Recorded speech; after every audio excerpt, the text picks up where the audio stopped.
Hi everybody and welcome back to another By Pen and Papers Let's Play. I'll be playing Citizen Sleeper 2 Starward Vector. We are back. We are so back in Citizen Sleeper after 3 years, more or less. We are back. It is a game developed by Jump Over the Edge and published by Fellow Traveler. It is a dice-driven RPG in a human and heartfelt sci-fi world.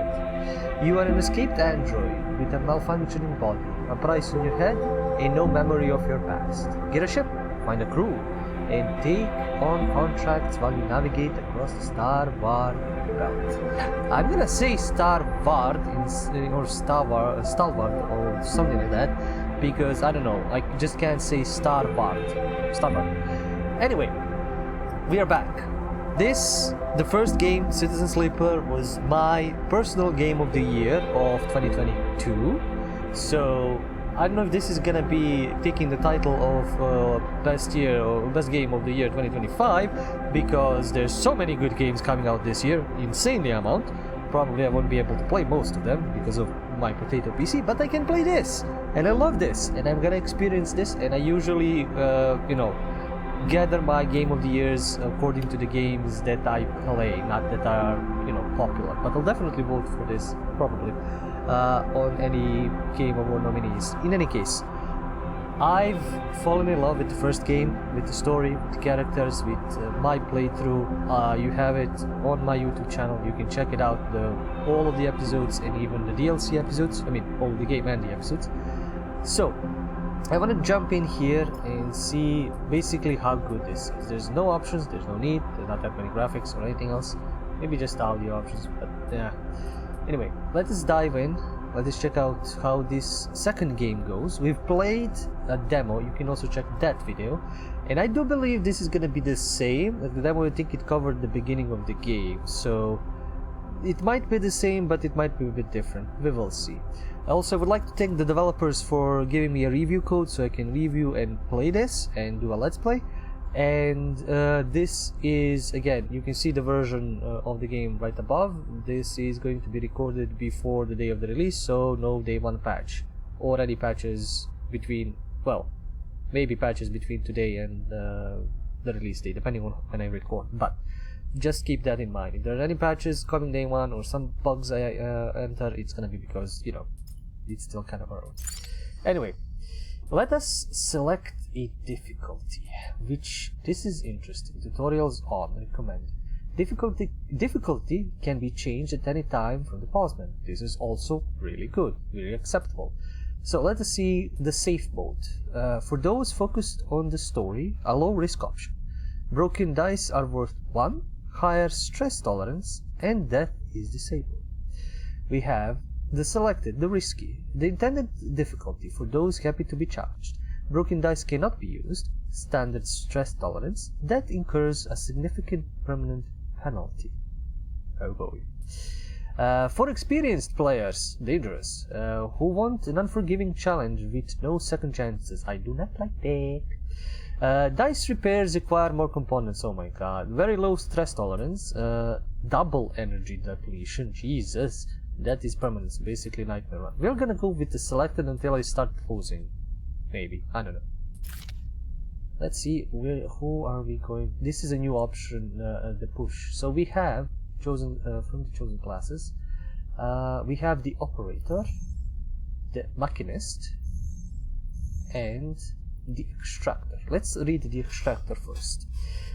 He has, in addition to endure, so working in harsh environments, but less to intuition, or actually no intuition. So I cannot do anything related or buff the intuition skill, which is highly in the previous game you just had like a minus to that. This is like completely off for you, and interface begins at 0 or like double minuses, and you need to fix it. The other two, you have something in it, so kind of like base, basic.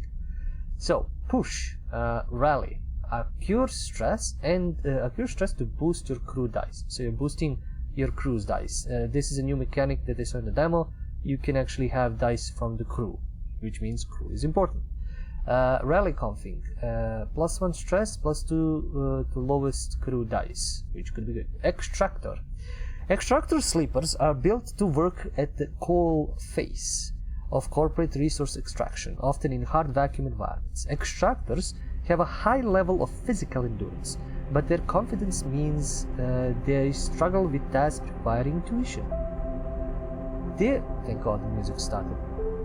Oh, I should probably also tune up the volume a bit. I think it's too loud. Yeah, I think we fixed it up a bit. Anyway, forgot about that. Sorry. Where did I? Their rally skill allows them to motivate those in their team, boosting their crew dice. Sleepers assigned to extractor work are often confident, self-sufficient, and have high level of endurance. Operator. So no endurance at all, like can't do anything about that. You suck at engineering, but you can boost it probably or level it up. The push skill, reboot, cure stress and to re-roll your action dice. That was like a free option in the first game. You could just have one re-roll after unlocking it at some point, and you just re-roll the dice that you didn't use, which is also cool. So reboot config, +1 stress, reroll lowest dice. Operator. Operator sleepers are built to work with drones and remote machines over local networks to perform corporate resource extraction. Oh yeah, I'm good at interfacing, which means computer work. So resource extraction from a distance. Operators have expertise in working with interface and computer systems, but are more physically fragile than other sleepers. Their reboot skill allows them to hack their own systems to reroll dice, a risky but potentially powerful move. Sleepers assigned to operator work are usually brainy, and precise people. Anyway, we have machinist or machinist. I'm gonna say machinist. I don't know. I like the art. The art is also new and very cool. Like, this shows that you are a heavy duty load. This shows that you're kind of fragile, connected to PCs and all that. And this guy is kind of all around, more or less. So, oh wow, I don't have any engagement skill. That's not okay. So, engagement, I can't access it at all. I have intuition and interface basic, so, you know, interacting. No endurance, but I can, you know, fix it up. And engineer skill is maxed out.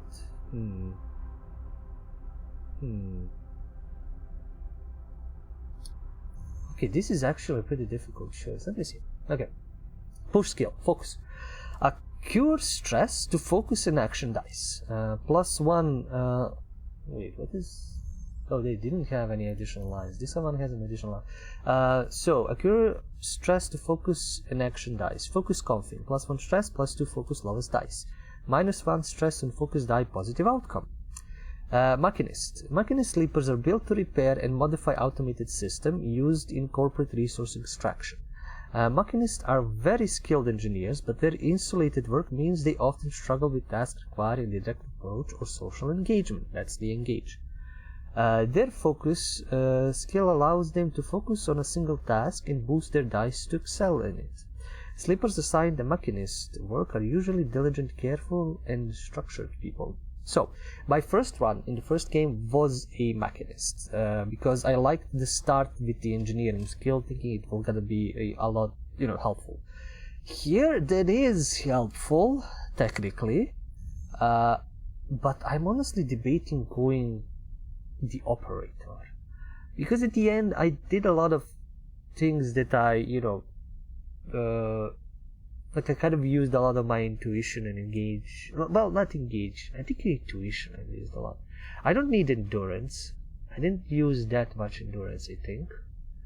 But like having interface, this is gonna be a difficult choice. The tougher than I thought, because of the fact that I lose access to the whole branch. So like, yeah, I can do endurance stuff, but engagement is awful. I do get crew dice for certain things, but I don't know if I get them with all things. Usually when I fly, the change of this game is like you're not stuck on an eye on a space station. You actually have your own ship. You can fly out and collect shit. And there's some dangerous shit along the way, and you actually can die, and you just have one save slot. You can't really save, like I can save scum. Can't save scum. This is a difficult choice. I think I will still go with the machinist in hope that engagement can be avoided sometimes, because I think some of the skills are rolled with, just. I think in this game, there's some skill checks that are just basically done off of your skills, no matter what. You don't need to use dice. It's just like a skill roll thing. I'm gonna try that. I'm gonna be an awkward machinist. Oh yeah, the loading is behind my head, so I can't really see it, but it's loading. Unknown, a vast dark interior. In the moment before waking, the dark space before conscious thought, you struggle to find the pieces of yourself. Usually, these pieces come with a particular cadence, each appearing sequentially, like the boot process of an old terminal. First your body, artificial, compromised, but relaying sense data all the same. Then its context, a breeze of air filtration, the soft contact of your birth in 0G. Then emotion, coming into focus, coming onto your body, bringing with it the first instinct that one that has framed your past 100 cycles, fear. But the familiar sequence does not arrive. Instead, you are unmoored in space, your body distant, your context silent. Even your emotions somehow obscured and scattered among all that disarray. Only one familiar thing arrives: the fear. It is a scrambled, panicked fear, the drowning of fear, the falling fear, the fear that makes you reach desperately for any stable point. It is the fear that tells you something is wrong, something is very wrong. Wake up, sleeper. The voice is whispered in your ear, an act that makes you suddenly aware of your head pulsing in pain, your body rigid with tension. Sleeper, a familiar name, a mind copied, emulated, a body built, implanted. One person sleeping until their depth is worked away, their double being made to work, to be consumed, and eventually to be destroyed. A proxy, an emulation, a sleeper. That is what you are. But you escaped. You remember that now. Broke free of your corporate creators as an ARP, in search of a future. You cannot remember the details of your escape, but you know the fear has been with you ever since. All of a sudden, you remember you have eyes, and your eyes flicker open. This is all done in a trailer, a pretty cool sequence of sliding comic book pages almost. Trials, quests. Let's not click on different stuff. We have crypto, fuel, supplies, ship, all that. Pale eyes in a pale face. Lane. The name comes with its own specific sensation of fear. One you recoil from instinctively. Lane, relentless, cruel, and on your trail. Sorry to interrupt. A sharp smirk. But this ends here. You search your mind for more than a name. Is this how you reward me for my generosity? Lane is leaning over your horizontal floating body, looking down into your eyes. I took you in, protected you, gave you a purpose. You try to look away, but the corners of your vision you try to look away to the corners of your vision to find something you understand. Your body does not respond. I suppose that wasn't enough. He reaches into the pocket of his jacket and retrieves a small vial. This wasn't enough. The vial glitters. This object, you know, and you have known for a long time. Stabilizer. The drug that keeps your artificial body, your emulated mind, from inevitable decay. The only balm for your planned obsolescence. The liquid roiling in the vial fills you with disgust.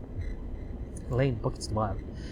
But it would be wasted on you now, after what you have done to this body of yours. He looks at you with a palpable disgust.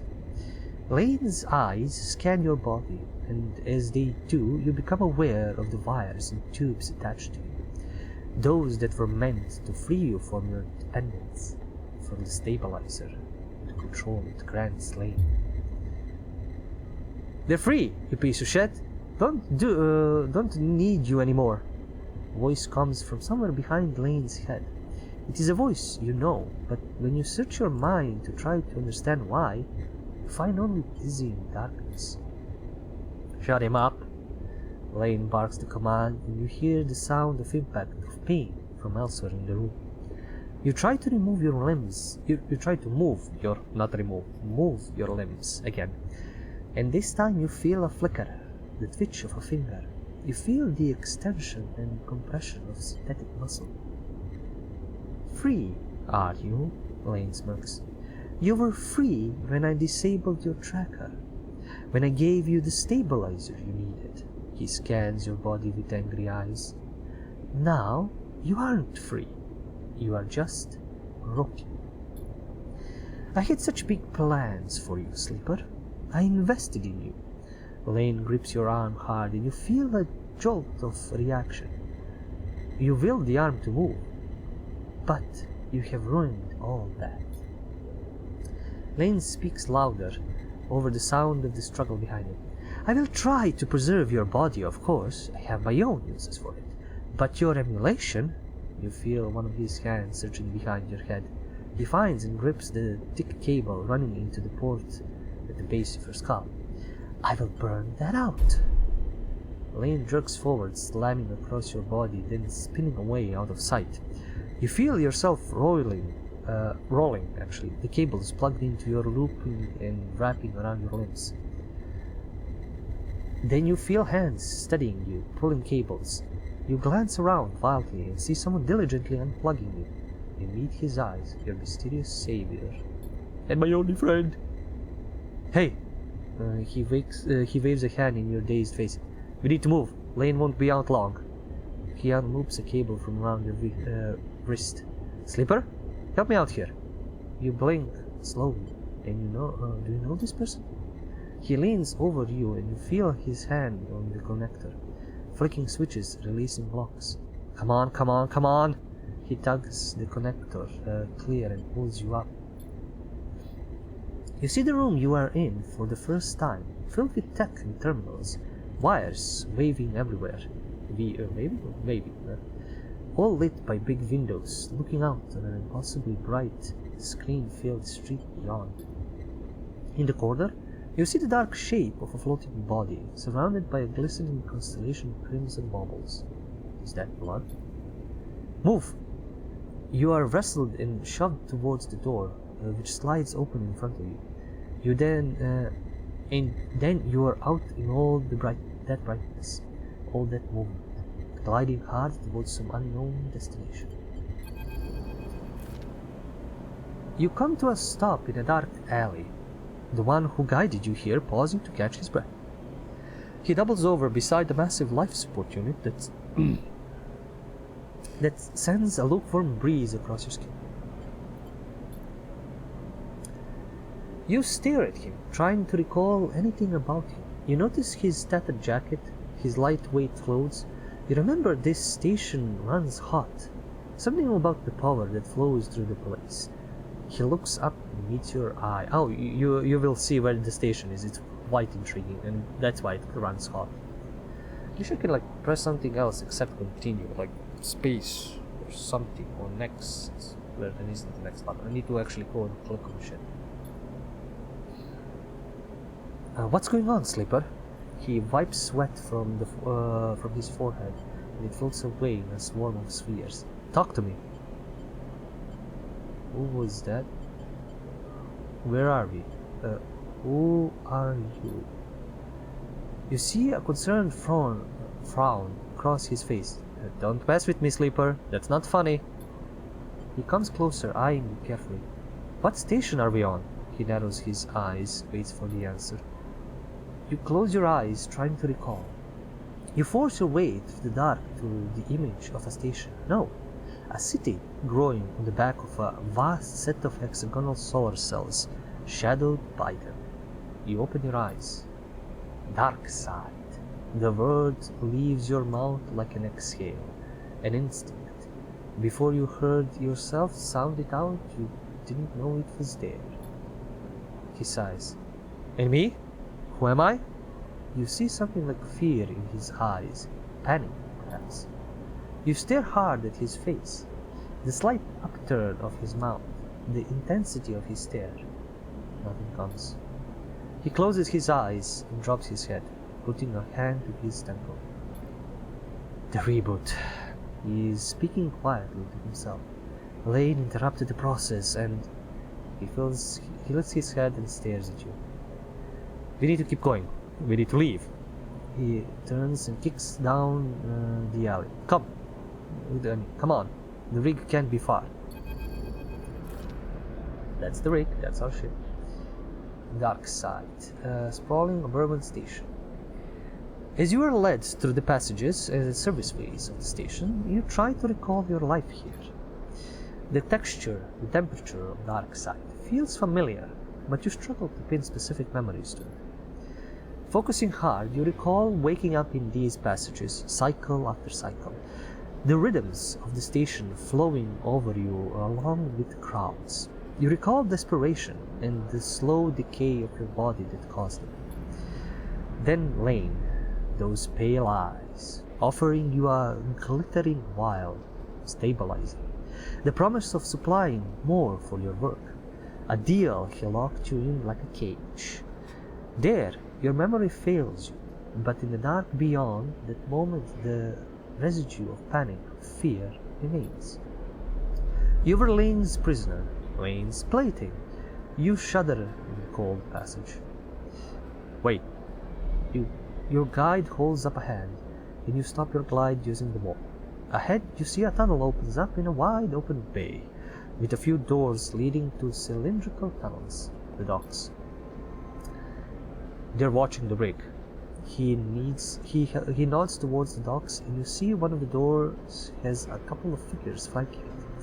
One covered in ornate tattoos, the other with bright silver implants along the cheekbones. Utsuba, Lane's guys. He looks at you and shakes his head in frustration. All this, it's not coming back to you, is it? Something catches your eye and you see he is playing with a coin, nervously turning it over and over in his fingers. He sees you looking and slips it away. He places a hand on his chest. I'm Seraphim. Alright? He looks pained when he speaks. Lane? He was our captor, both of us. We did this so we could escape. Seraphim. Troubled, stubborn, and on the man. We need to reboot you. To break your dependence... We needed to reboot you. To break your dependence on the stabilizer. He pauses. You know what it is, right?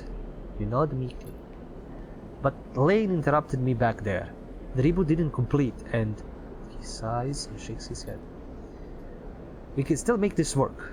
He looks back at the docks. I'll lead them away. You get the docking bridge open. If we make it to the rig, I know how to get us in. Got it? Got that? He searches your face for a sign of recognition. What's the rig? Seraphim looks annoyed. A ship. Our ship. Or at least it soon will be. Lane assigned it to us when we were on jobs for him. Get that door open. He pats you on the shoulder. I know you can do this. I know you can do this. Seraphim kicks off hard and glides into the docks. Over here, shitheads! He bellows to the guards as he barrels through. They immediately push off from the wall, giving chase. Yeah, because this is the thing. So, tutorial. We have skill checks during conversations. So if I have engagement, I'm gonna suck at it. Yay! Anyway, tutorial. During scenes, you may encounter skill checks, where you can perform certain actions using your skills. Like the dice actions you will encounter later, skill checks can have positive, neutral, or negative outcome. The better the rating of your skill, the more likely you will succeed on a check. The odds of success are displayed when you select the check. You can see more in the guide section in pause menu. So we can hack the door. Oh wait, let me read all this. You wait a breath, then glide across to the door they were guarding. You look already panicked at the tightly sealed door, its control panel locked out. You hear a shout from somewhere nearby. You need to get it open. So you can interface it. It has 25% positive, which is like, actual critical success, 50% neutral, and 55% negative. But I can break the seal, which is a success. It's just positive or neutral. I will go with break the seal. Positive outcome, -1 stress. Shit. Okay, no, the stress is... Oh, stress is the button, not buttons, the numbers up there. And this is a very new system. I will explain it when it comes. It's very painful system. Anyway, you shift to the open. No, you shift to the open central access panel and wrench it open. No, you shift to the central access panel and wrench it open. I can read English, probably. I will fuck up often. It only takes a moment to understand the mechanism, and you reach in and snap the locking access, the door popping open with hiss. Go, go! Seraphine flies past you through the doorway into the docking tunnel. You turn to see the two guards approaching fast across the docks, and quickly glide after Seraphine. Seraphine is already at the rig's door, inputting an entry code. The rig's door scissors open and you both rush inside. Quickly! Seraphine grabs you by the arm and drags you up to the cockpit. The ship's layout hazy in your mind. He dumps you in a flight seat and straps himself into his own. You see him tap a series of buttons as he does, talking to himself. Come on! The rig's drive rumbles into life, and Seraphine slams a button on the console. You feel the force of the ship's acceleration as it pulls away. This is some expanse motion, which is cool. Whee! Off we go! Now I got dice. Shitty dice. But dice nonetheless. Especially the one. The one is such a useless dice. Never use one. Unless you have like a +3, and even then it's, gamble. The rig. Your refuge in the belt. The Starward belt. As the ship glides... Starward, yeah. That word is gonna... As the ship glides into place on the connecting bridge, its automatic system is nudged there by the port's docking protocols. You feel a sense of relief. Seraphine burned hard out of dark side, and you dropped in and out of consciousness in your seat as the rig made its way across the belt. But now, with open space between you and Lane, you feel fresher, more awake. Literally, the place was a station that was orbiting the sun. It was like a solar plate, literally, and then on the other side was the city. I think this is also one of those, but like a bit further away and chiller, I think. Anyway, Seraphine breaks the silence. We're good, Sleeper. His eyes don't leave the monitor, and you realize this part of your escape is a routine for him. He must have docked this ship countless times in your work for me. The problem is, you don't remember any of them. We made it, he whispers, closing his eyes and letting... Well, this should have been like, we made it. He whispers and closing his eyes and letting out a sigh. This time, we certainly did. He turns, and you see a pained look on his face, as if remembering something difficult. Have you said this exact thing to him before, in this same situation? Are you okay? He looks at you, chewing one side of his lip, searching your face. Not really, he puffs. Seraphine reaches up, flicking through a set of switches in a practiced fashion. completing the shutdown. You watch, a little frustrated with your own uselessness. Running the rig, you realize, is just another thing you've forgotten. A clunk that runs through the walls of the ship is followed by a short percussive alarm tone from the pilot's console, docking complete. Seraphin kicks off from his seat, twisting as he glides past you towards the back of the cockpit. Forgot to... should maybe just a bit, so I don't bend over so much. I don't know. Let me check. I can do something.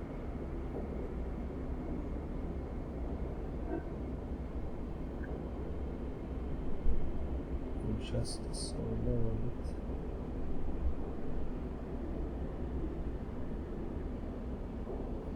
Okay, maybe this way I can don't need to bend down so much so I can read this.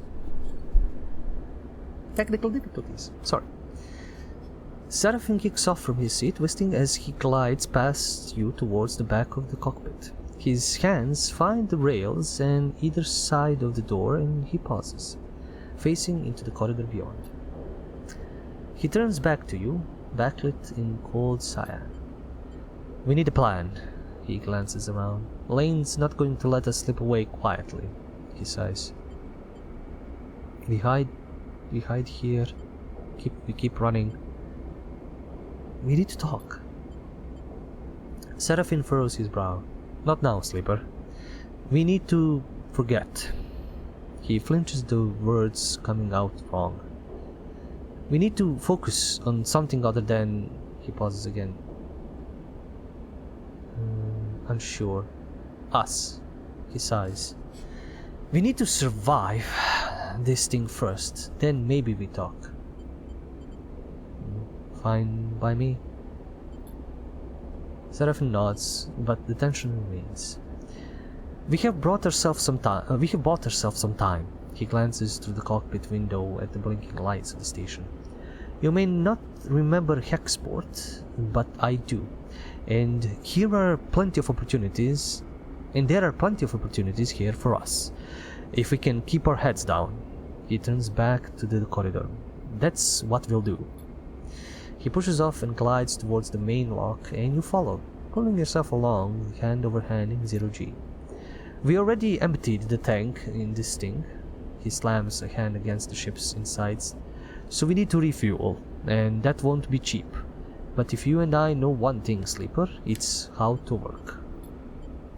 I'm gonna get myself reacquainted, see if I can turn up any old connections. People that might throw us an easy contract. You?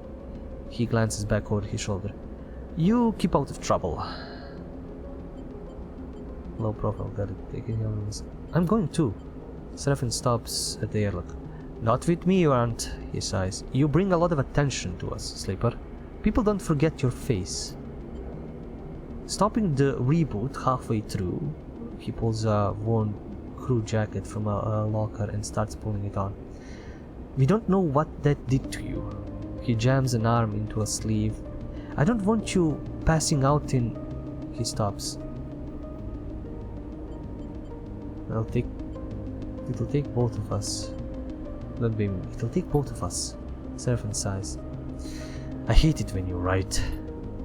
He grabs another crew jacket and thrusts it at you. Just put the damn hood up, will you? You take it and slip it out. Thank you. Seraphin nods. He stabs at the button to open the lock. The inner door hisses open and Seraphin glides through. Wait for a little bit, then leave. Anyone looking for us will be looking for two people traveling together. He looks at you in your worn crew jacket, a limited disguise of what is clearly a sleeper. We meet back here. Any trouble? Same thing, meet here. He surveys your disguise again and shakes his head. This is a shitty idea. He gives you one last look. Maybe find yourself something to eat. Suddenly you recognize Seraphin's instinct to look after you. A flash of relationship now lost to the reboot. Catch! Seraphin throws a handful of something towards you. You manage to grab the projectiles and then you open your hand. You see a stack of cryo chits. These should get you some food. We'll need some more to fuel and supplies. We need some more for fuel and supplies, he grimaces. That means odd jobs on the station for both of us. Seraphim kicks off and glides down the docking bridge. Don't go too far, alright? He shouts as he leaves. Take it slow. And with that, he's gone, leaving the connecting bridge and heading into Hexport's docking concourse.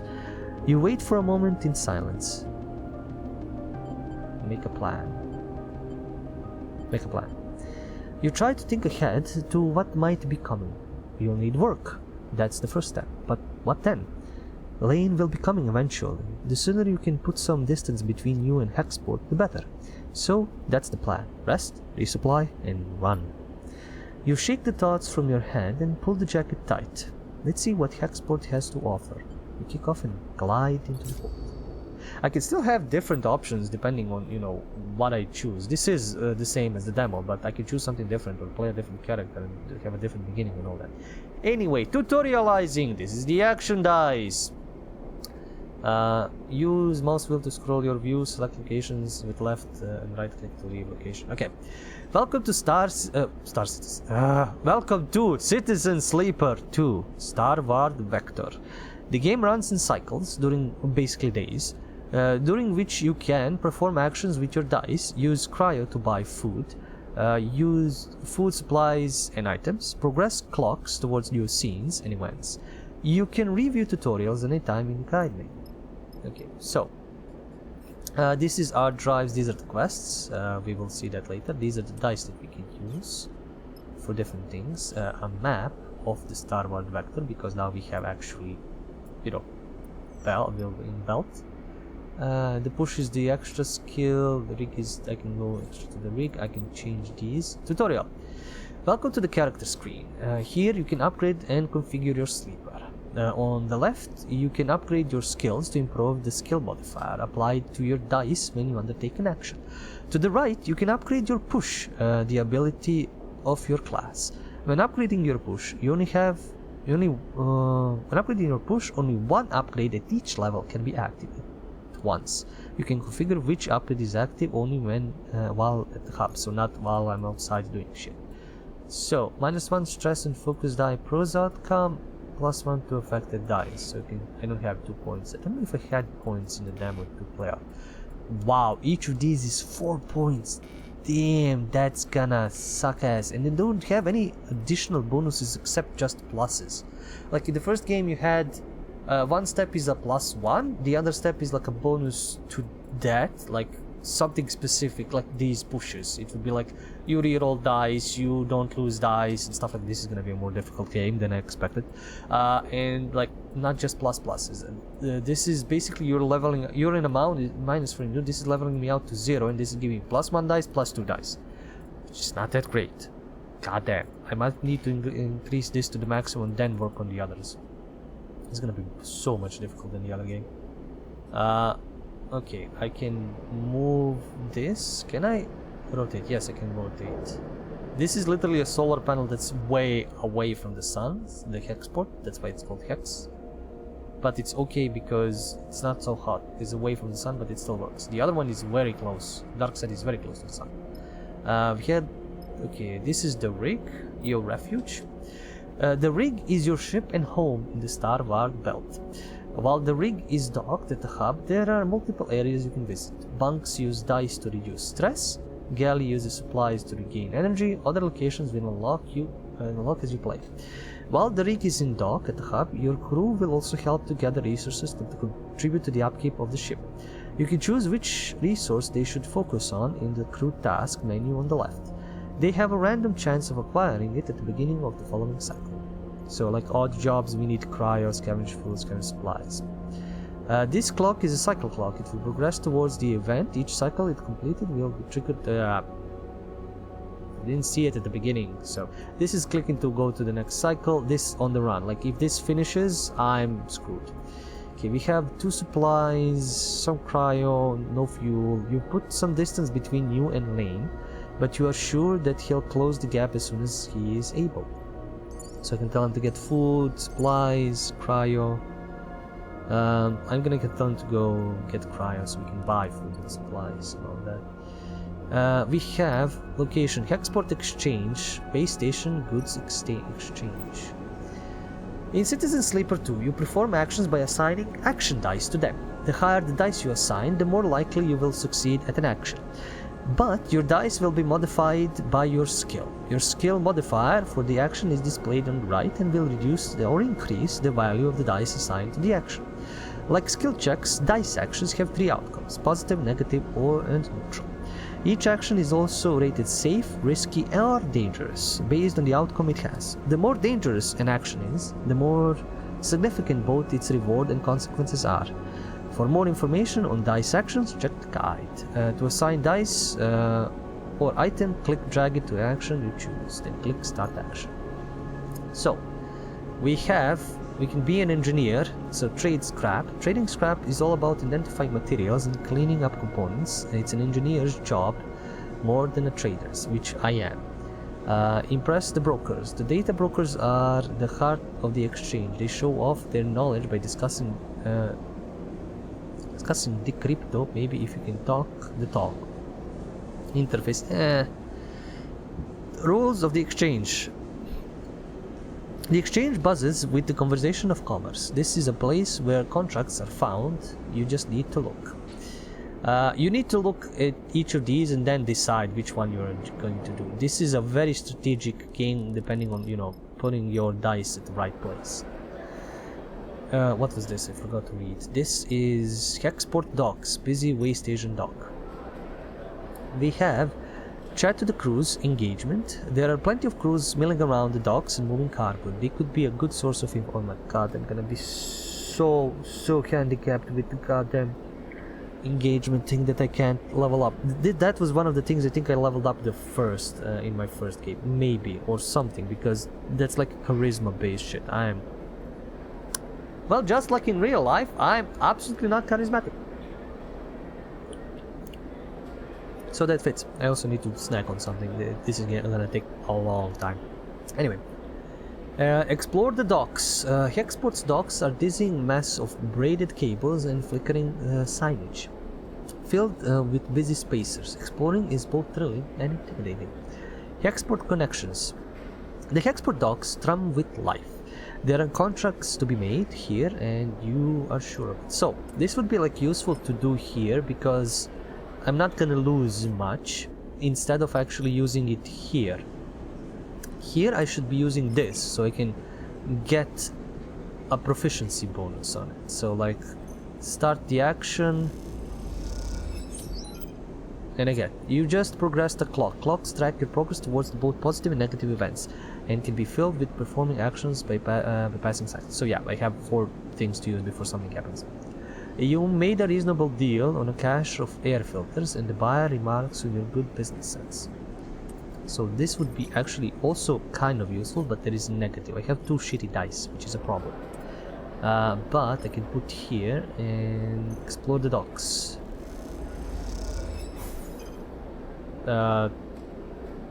Neutral outcome, so new location is covered. Data brokers and crews, rig crews, towers of pulsing tech. This place is a maze of growing cliffs. I still got 2, which is cool. I lost some energy, but I got a new place. The Benz, chaotic dockside bar.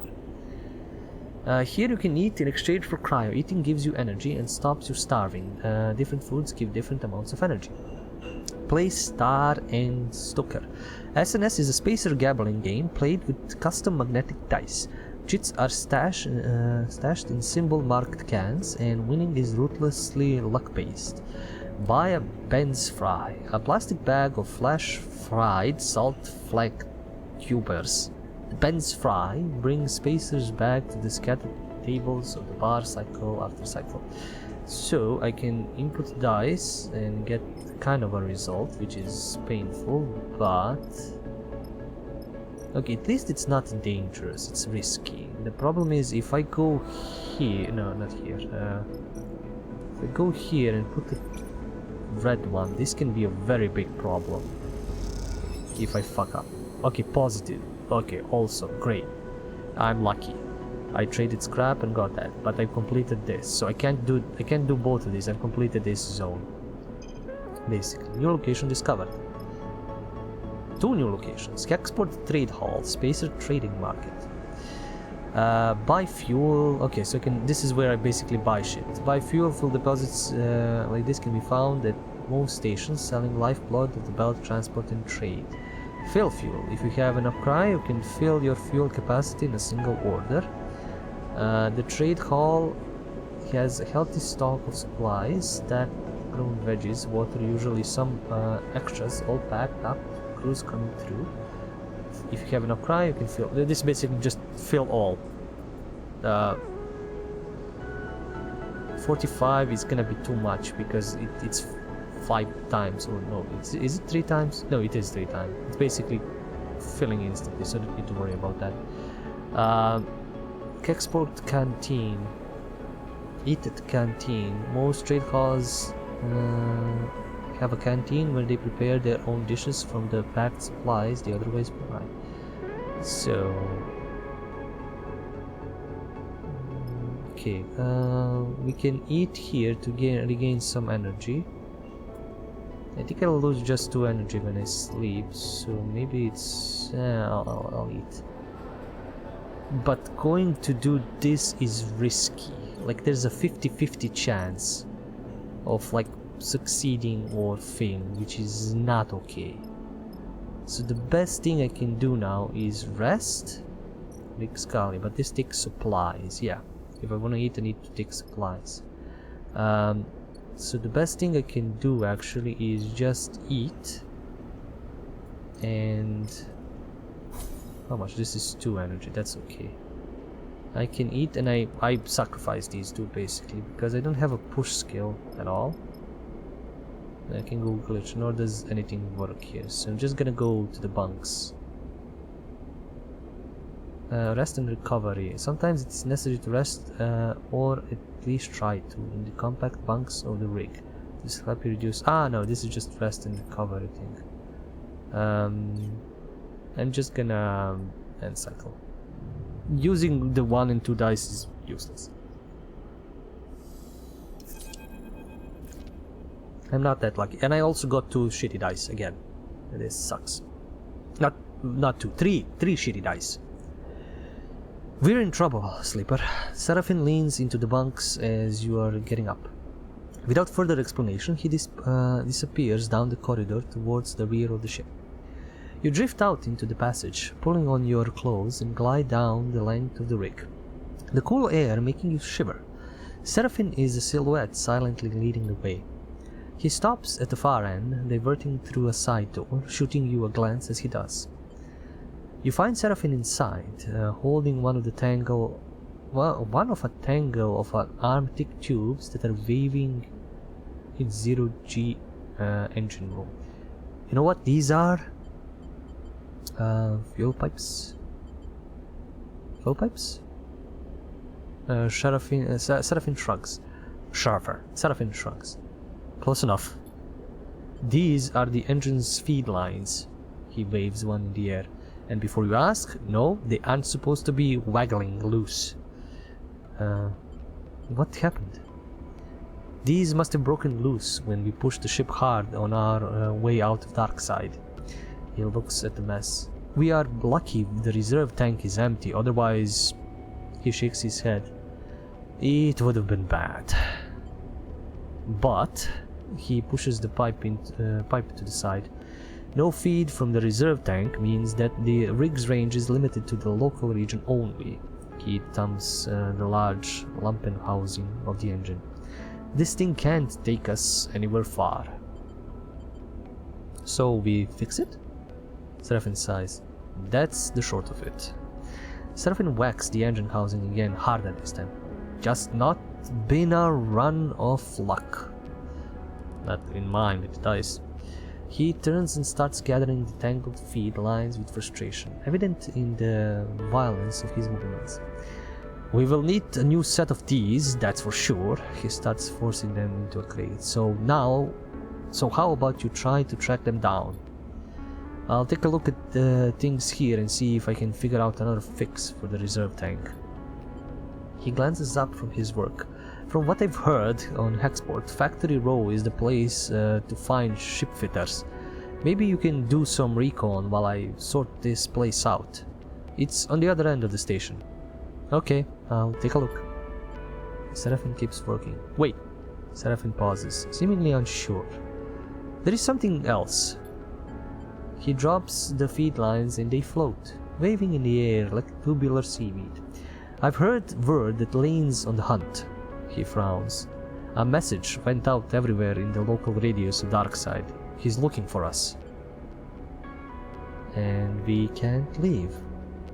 Exactly, Seraphim sighs. Which is why we need those feed lines. I'm going to try to work something out. Maybe I can improvise a solution.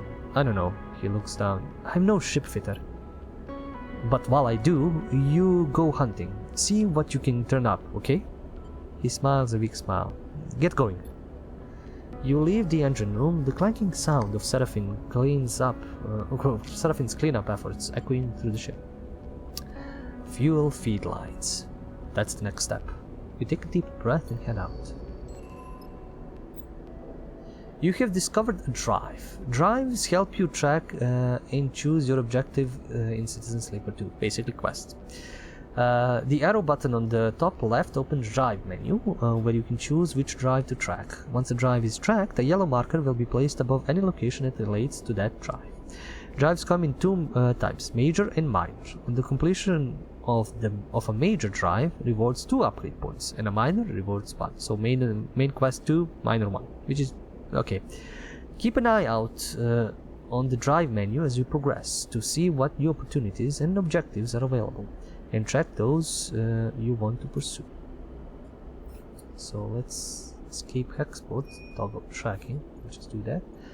I'll get him to get us some health cryo. I need to buy shit. New location discovered. Factory Road. Did we? Yeah, we poked our noses into everything. Okay, we have searched the row. The factory owners of the row speak mostly in terms of supply and demand, but going door to door might help you find the shipfitter you need. Or endure. The factory row is filled with workers hauling materials through its zero-G corridors. Helping might win you some fans among the factories. I need to do this quickly. Trusted supplier. The Hexport factories are picky about who they work with. Trust is a key currency here if you want to find a shipfitter. Because this is a 0 plus intuition, I need to just use this. And I will get both. Trusted supplier. New location discovered. Swift scrap solve. Data diffusal shift. All scrapyards have paid data diffusal work to offer, as old tech tends to be laced with protocols and countermeasures that need disabling. Scrapyard shift.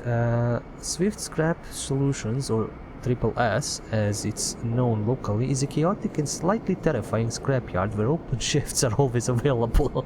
Okay, that is fucking funny. Sell raw scrap. SSS is constantly processing scrap for the factories in the road. They'll pay good money for raw hull plates. I mean, I can do this, but I don't know what it gives me, so I'm not gonna do that. And I need to actually fill that to find trusted work.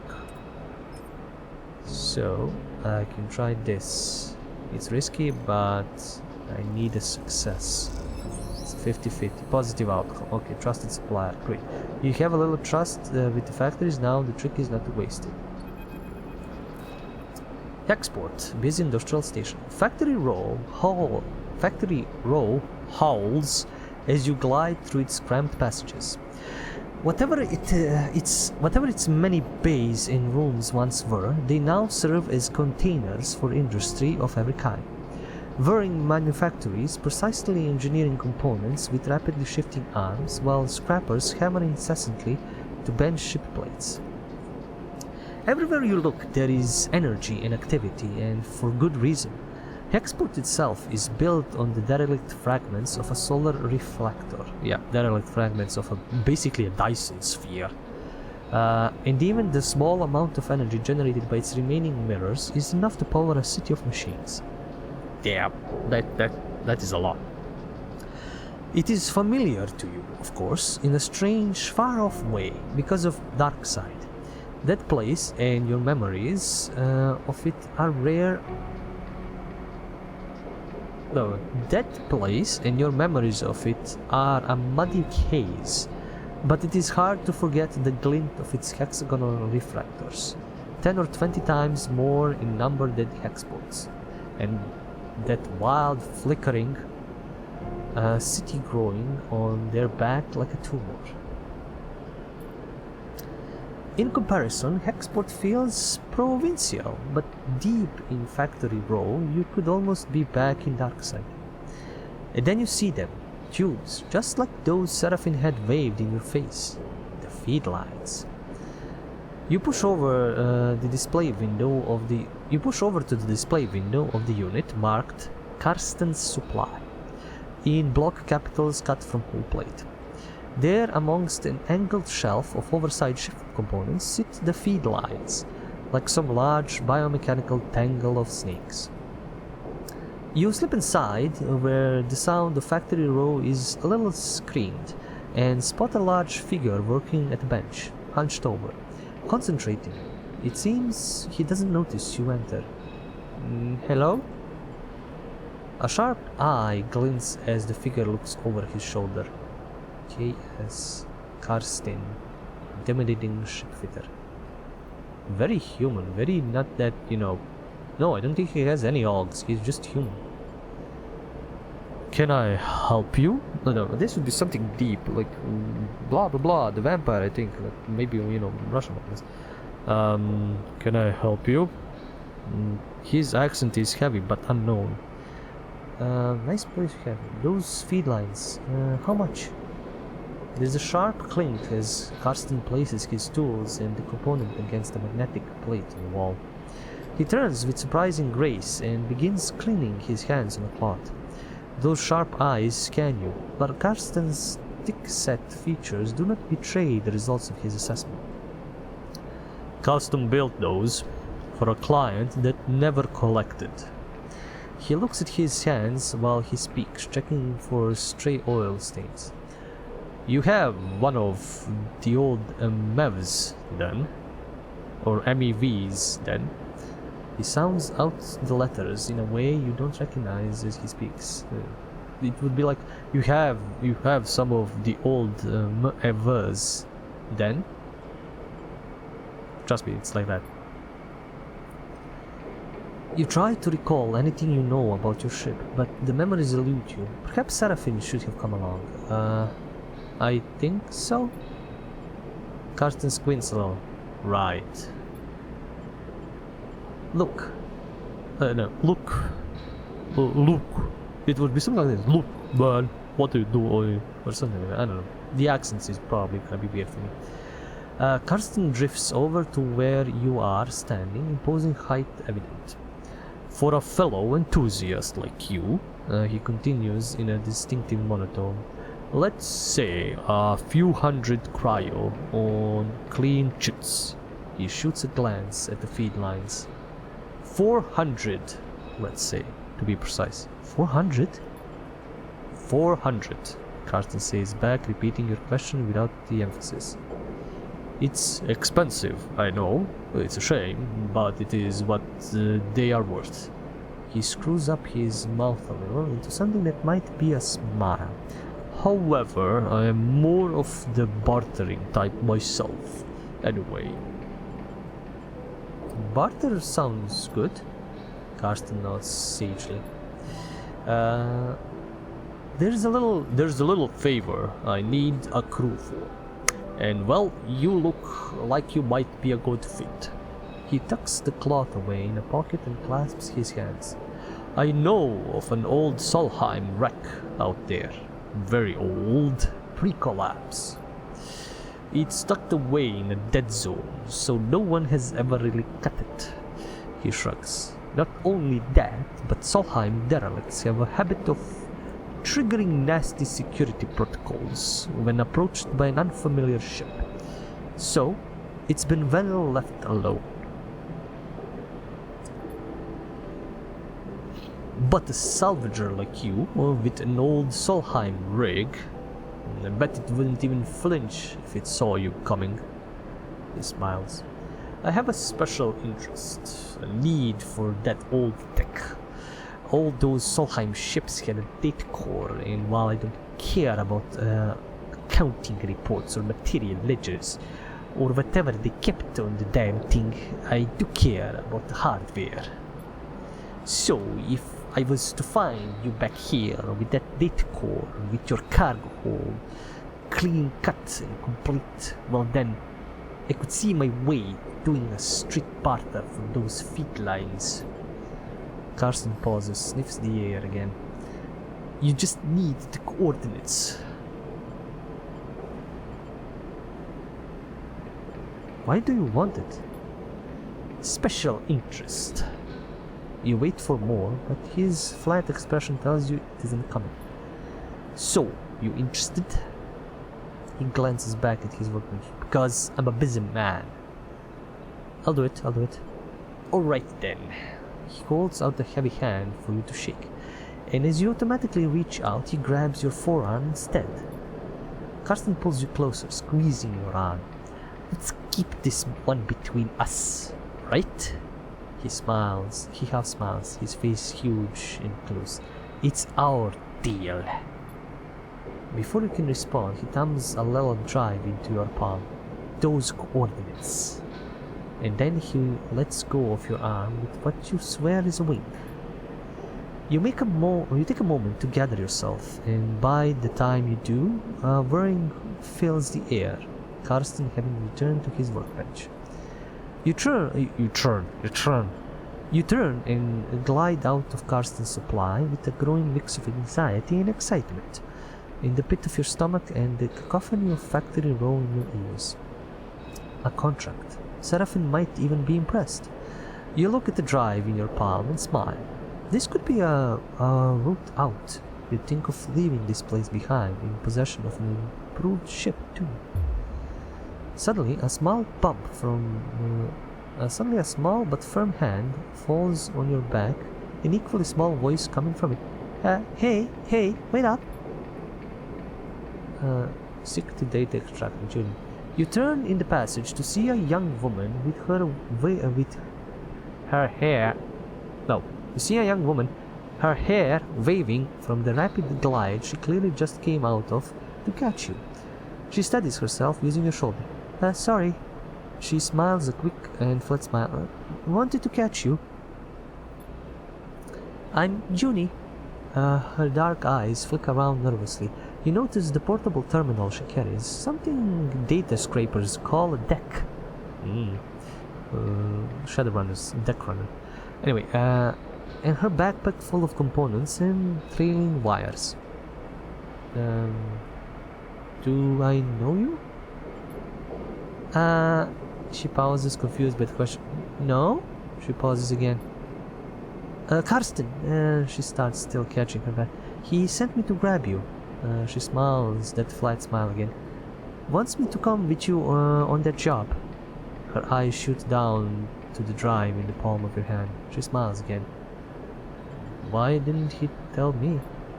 She glances back towards Karsten's. I guess he forgot. He does that sometimes. She looks sheepishly at you. He just grabbed me after you two were done talking, so... Karsten's always sending me on things like this, and I guess he wants me to help you out. Keep an eye on things. She pauses. It can be pretty helpful. So, she looks around the passage. Should I meet you at your ship, and you can tell me when you're ready to go? I'm not sure.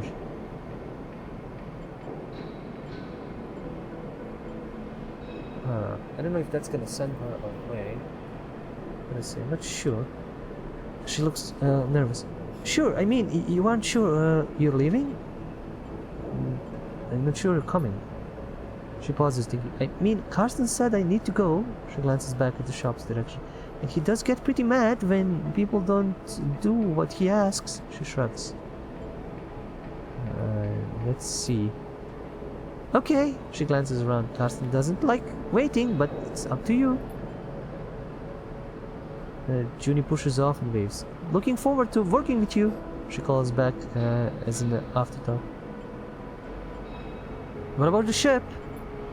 Oh, I'll find it, she calls back and then disappears down the passage. You watch her go, glad of the contract, but nervous too. Will Karsten keep up his side of the bargain if you deliver? New local crew available. New location is covered. I don't know about this, Sleeper. Seraphine looks nervously out of the rig's window as you finish explaining Karsten's deal, as well as Junie's offer of help. If this job was easy, Karsten would have done it himself already. That means there's a catch. He frowns at the stars. And there's definitely something going on with this Junie girl. He shakes his head. She would be useful though. No doubt. Seraphine shakes his head. And we desperately need help on a job like this. What if, Seraphine narrows his eyes, we could get the cryo together to buy the feed lines? Is that even possible? I found the contract board on the exchange, further in station. He gestures towards the hexport. We take on a job that might get us some of the way towards buying those feed lines. Plus, even if we do want to take Karsten's job, a bit of money to get ourselves prepared wouldn't be a bad idea. Fill up on fuel, supplies, be ready for whatever comes. Do we have time? Probably not. But without cryo for fuel and supplies, we aren't going anywhere. Seraphine sighs. Just take a look at the contract board, see what you can think. While you're at it, you might want to see if you can scare up some freelance crew too.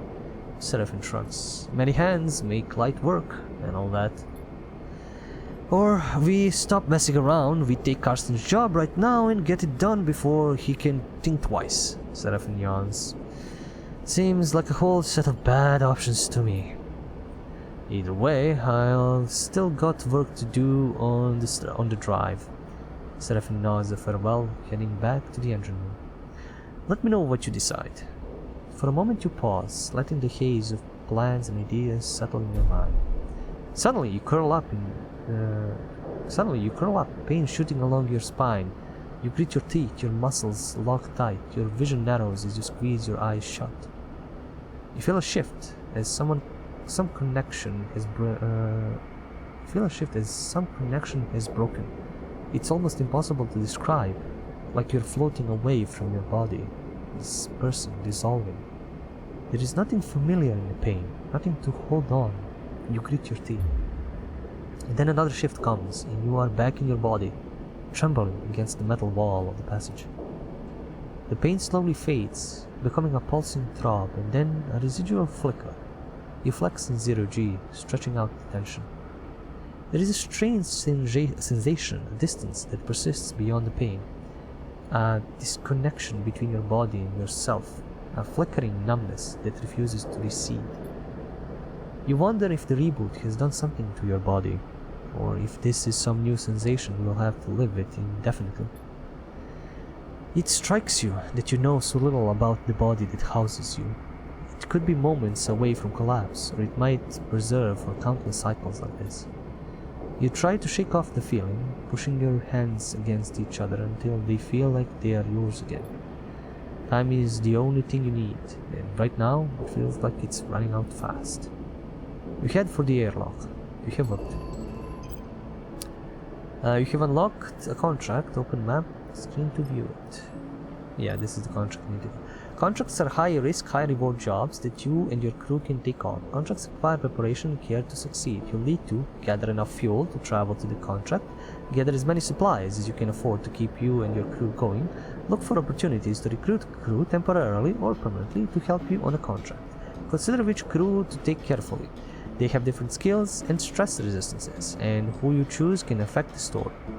Once you're ready, you can select the contract on the map, and then your crew to proceed. Yeah, that's important. Like, you have crew, you have their stress, your stress. This is whole thing. Extract data, 1 feed line. Carson is offering you a straight barter for the feed lines. You need to find if you bring the data code from this terminal. Any new raw scrap is yours to take. Let's go back for now. And yeah.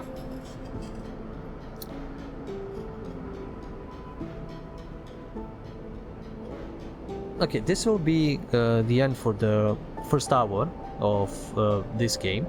I know it's even less than what I did in the demo. I played in the demo for far longer, but this is something that's supposed to be like the first, you know, showcase the first part of the game. There's stuff I didn't still do, which is the push system, the stress system. The stress system is interesting because previously you would, the more you know your body falls apart, the more dice you will lose, like collectively together. But what I've learned from the demo is, like, if this stress goes to the dice number 1, all dice 1 that I roll will take 1 damage, and then, you know, next one is all dice 2 will take all damage. So I can lose all 5 dice at the same time if I'm very unlucky, or you know, progressively lose multiple dice and all that. Glitch, I don't know what to do. Wasn't explained in the demo, if I remember. But this is basically the game. You will be flying around the system, doing jobs. You know, I need fuel for that. You will be doing jobs. You will be scavenging. There's a specific mechanic where you go and do a job, then you are on a rig, and if you want to rest or recover stuff or like energy, you need to eat supplies. That also eats up. Maybe some travel will eat supplies. For now, it just eats, you know, fuel. Supplies are eaten there. Also, you need to get a team. You specifically for the skills that you don't have, so they will do stuff like that, and they usually have 1 dice to use for that skill. So that's gonna be important.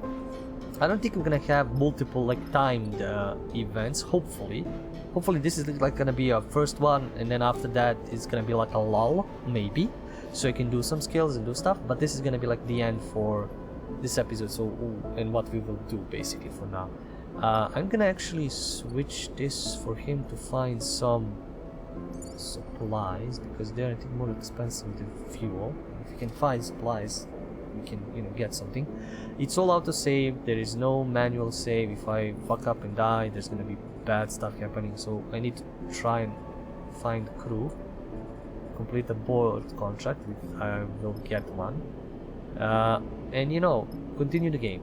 We will see how it does. This has been the first hour to showcase. There's new mechanics, there's new functions. This is gonna be completely differently. This is like completely gonna change my play style of this, and it's gonna be more dangerous than in the first game, because the first game it had kind of a problem. Like from mid game, you basically don't need to worry about anything. You have the supplies, you have the money, you have the resources and everything, so you technically are, you know, kind of just cruising if you play properly and you have dice. But now I don't have rerolls. I need to push myself for special stuff. I'm rolling shit dice for now. Hopefully it will change, and I will probably need to risk a lot more, or like go into safe jobs that don't damage me, or I will see. Anyway, this has been the first hour for Citizen Sleeper 2 Starward Vector. You can check it out on Steam and, you know, get it. I think the price is, let me see what the price tag is. It doesn't say, but the first game was what is it? It's now on sale. It was $20. So it's worth it if you are into a fan of story, specifically story-driven games. It's gonna be worth it, trust me. And the challenge of this is of the dice and pain and suffering from loss and failure is emotional. It's very emotional. It's a great game. I would suggest it. Anyway, this will be the end for the first episode. Thank you guys for watching. Thank you for sticking around. Do like, subscribe, comment, dance. There is Patreon for support. You can check out this madness live on Twitch whenever I do stream it on Twitch, or other things that I stream, which is twitch.com/mypenandpaper, or you can check me out on YouTube at mypenandpaper for let's plays, demo alleys, and whatever else I do. Till next time, as always, do remember, it's the stories that we play. See ya.